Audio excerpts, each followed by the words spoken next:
Hello, thank you very much for watching this. I appreciate you. I adore you. I'm glad you're part of this community. And if you are in Portsmouth, Leicester, or Oxford, I want you to come and see my show 33. Tickets are available now. I'm going to talk about the last 18 months, the craziness of the last 18 months, and what we have learned from that experience. It's vital to me that you come along and see me live and we get an opportunity to be in the same space connecting together.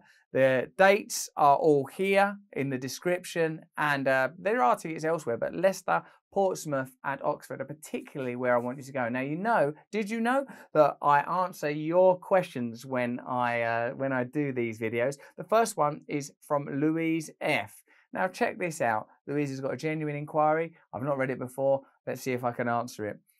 Are we sure this whole spiritual business is real and not just a business? Don't you occasionally feel you might have been fooled, sucked in by our naivety and desire for there to be something more in life? I really want to believe. It would be great to have some sort of way to definitively know or feel that there's more to life so I can let go of all resistance and commit to the process.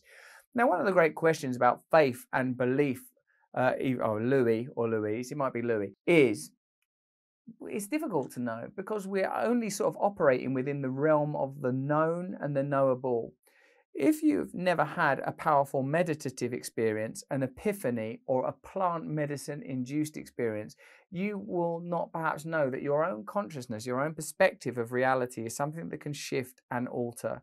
We live in the 5 sense-based reality, that which we can touch, see, smell, hear, taste. This is what we primarily understand. Beyond that, we just have learned knowledge. All of the knowledge of history, all of the projections of the future, they all take place in our awareness, whether we're talking about Shakespeare, JFK, dinosaurs. All of that exists in your awareness. There's literally no substantial proof that the external world exists at all. But there are now strong theories that the whole thing is a kind of synthesis, a simulation. So when we enter into the realms of faith, mate, all we're really saying is potentially there is more than what we can perceive, what we can understand, what we can materially receive. For me, that's not a big question. For me, it's kind of clear that there is more. Now, we can't necessarily presume a benevolent, patriarchal, or indeed matriarchal, or omni-loving God. But sometimes I have had spiritual experiences and sometimes I have connections with other human beings that suggest there is something real between us.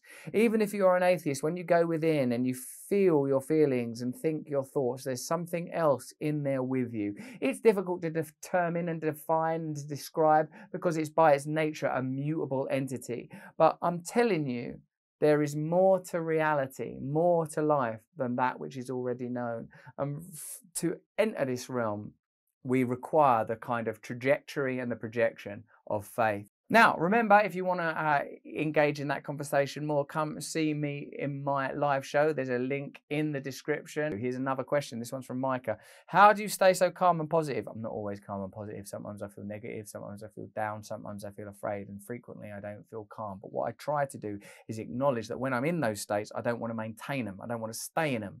I recognize that they're a problem. No matter what external thing has irritated or agitated me, if I'm annoyed, there is something that needs to be dealt with inside of me. Now, part of the spiritual life, the awakening life, the evolving life, is recognizing when you are out of alignment with your highest possible self and getting back in alignment as quickly as you can. Every single day I make mistakes. How could I not? I'm a father, I'm a husband, I'm a co-worker, I'm a member of recovery groups, of jiu-jitsu communities. I've got so many obligations. I'm a dog owner. Like, there's so much. I'm a driver. There's so many areas in which I can make mistakes. But at least now I know that generally speaking, I'm supposed to be compassionate and kind. I'm supposed to not criticize people. I'm supposed to not criticize people.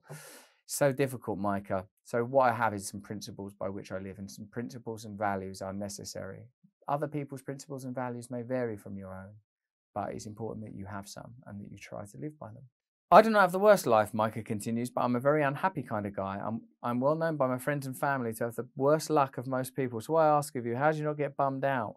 How do you shake your stress, your problems, bills, rage and sadness? By having a value system, by having principles, by having an ideology by which I live, by belonging to a community, by having values that go beyond materialism, and by certainly, most of all, Micah, not believing in a concept like bad luck and not perpetuating false beliefs like that. Say to yourself every day, I am fortunate. I am powerful. I am carried on the golden wings of glorious cherubims and cherubims. I am carried to glory. I am held and I am loved. Don't say of yourself you have bad luck, mate. Bad things have happened to you, bad things have happened to me, bad things have happened to everybody. But we don't need to believe in a concept like negative fortune. Have you been listening to Under the Skin? This week I spoke to Dr. David Bocelli. He has a trauma releasing technique that is magnificent, and in the podcast I explain how you can do it. If you've got Apple, you can subscribe to my podcast on Luminary. You should really give it a try. Also on Above the Noise, I do a meditation every single week and it's fantastic.